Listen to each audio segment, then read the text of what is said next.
Hello everyone, welcome back to my new video from the class 9th, the chapter Fundamental Unit of Life.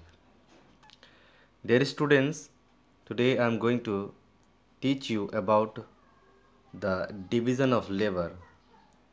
This is Arshad Alam, Assistant Biology Teacher of Oriental Public School, Kishanganj, Bihar.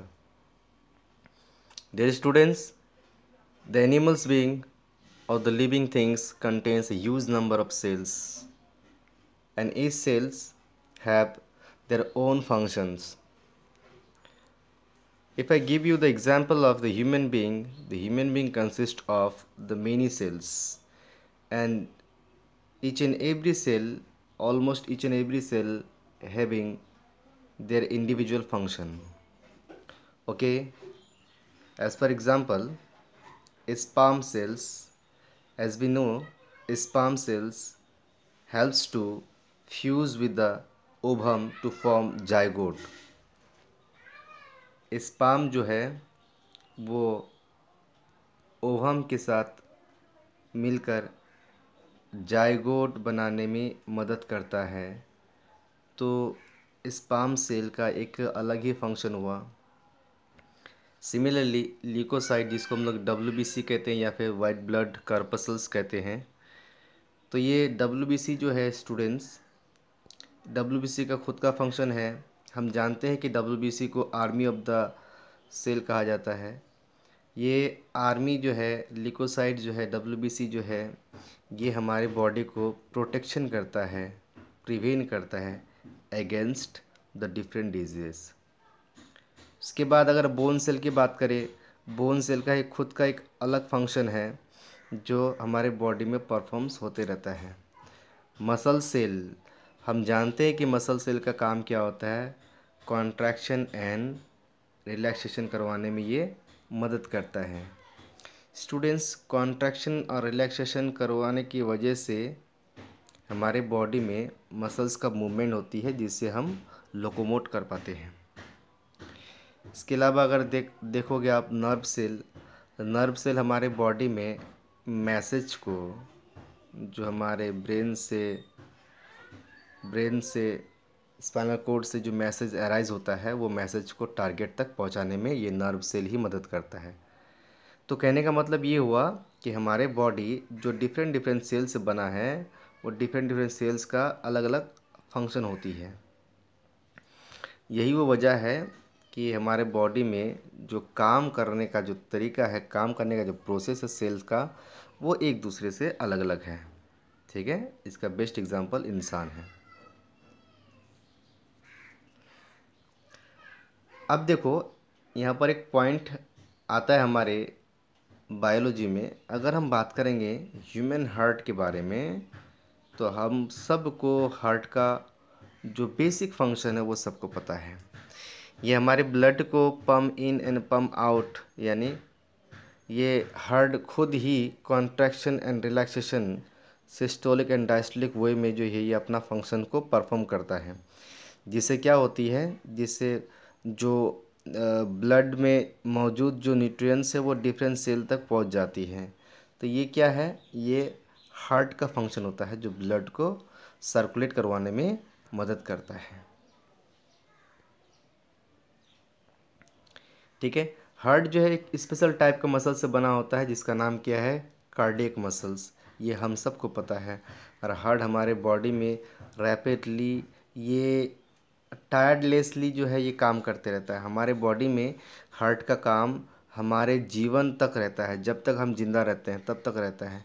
जब हम मर जाएंगे तो heart का काम भी होना बंद हो जाएगा। It never becomes फैटिक because it always works in our body. It always circulate the bloods to the different part of the body. उसी तरह से अगर हम स्टोमक की बात करें, स्टोमक भी स्पेशल टाइप का सेल से बना होता है, जिसका नाम क्या है, म्यूकस सेल।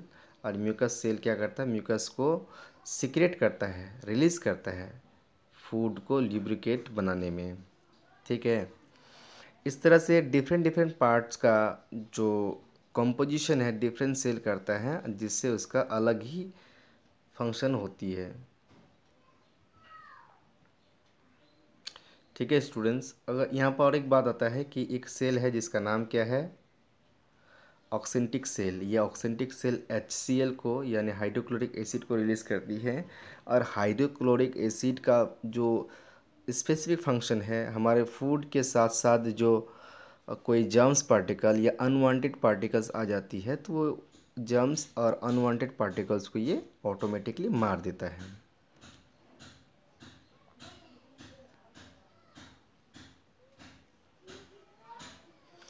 तो अब हम ये कह सकते हैं कि हमारे बॉडी में जो डिफरेंट सेल है, डिफरेंट सेल का डिफरेंट फंक्शन होती है। अब इससे एक बात साबित हो गया कि हमारे बॉडी में जो सेल है, सेल का फंक्शन में जो है डिवीज़न हो गया। मतलब कि अलग अलग सेल जो है अपना अपना काम को बांट लिया। और हम जानते हैं हमारे बॉडी में ऑलमोस्ट 200 डिफरेंट टाइप्स का सेल से जो है बॉडी कंपोज हुआ है। 200 different types of cells helps to compose the body. और एक सेल को अपने ही अंदर में, अपने आप में लिविंग रहने के लिए, जिंदा रहने के लिए, उसका जो डिफरेंट डिफरेंट ऑर्गेनेलिज है, वो डिफरेंट डिफरेंट ऑर्गेनेलिज की वजह से ही एक सेल जिंदा होता है। हम जानते हैं कि सेल में न्यूक्लियस है, माइटोकॉन्ड्रिया है, राइबोसोम है। ये हर एक ऑर्गेनेलिज का अलग अलग फंक्शन होती है। जो अलग अलग ऑर्गेनेलिज जो है वो अलग अलग चीज़ों को बनाने में मदद करता है। उसका एक बेस्ट एग्जांपल है कि प्रोटीन को सिंथेसिस कौन करता है, राइबोसोम। इसके अलावा जो माइटोकॉन्ड्रिया है, जिसे हम लोग को एनर्जी करेंसी कहते हैं यानी power house of the cell कहते हैं, ये हमारे सेल में एनर्जी को जनरेट करने में मदद करती है। इसके अलावा अगर हम बात करें न्यूक्लियस की, तो ये न्यूक्लियस क्या करता है, हमारे सेल का जितनी भी एक्टिविटीज़ है, all the activities are being controlled by the nucleus. So these are the organelles of the cell which helps to be alive in the body. Okay, तो ये था क्या, ये था कि सेल एक लिविंग रहने का वजह। और इसके साथ साथ में एक कारण बता दूं कि सेल में हमारा लाइसोसोम भी है। जो लाइसोसोम क्या करते हैं, लाइसोसोम जो वेस्ट सेल है यानी जो फंक्शनलेस सेल है, उसको रिमूव करने में मदद करता है। तो जितने भी सेल है, सभी सेल का लगभग अलग अलग फंक्शन होता है। और हर एक सेल जो हमारे बॉडी में एक बिल्डिंग ब्लॉक्स के तरह, एक वॉल के तरह सेल अरेंज किया हुआ है, जिससे हमारा बॉडी जो है कंपोज्ड हुआ है।